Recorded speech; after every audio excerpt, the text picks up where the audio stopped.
Alam niyo, kahit gaano pa kataas ang standard mo, mawawala yan pag in love ka na sa isang tao. Yun bang wala dyan yung ideal person na hinahanap mo? Pero puso mo na mismo yung pumili sa kanya. Basta naramdaman mo lang na gusto mo siya. Yung sinasabi mo na mahal ko to.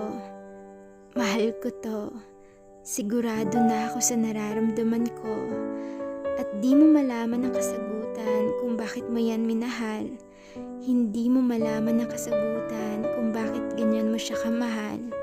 Basta naramdaman mo lang na masaya ka kapag siya ang iyong nakakasama. Alam mo yung saya na hindi mo alam kung saan ang galing. Basta kusa mo lang nararamdaman sa kanya. Iba kasi talaga kapag in love ka na, no? Kakaiba talaga yung saya ng puso mo. Kasi kahit gaano pa kataas yung standard mo, mawawala talaga yan pag in love ka na sa isang tao. I swear.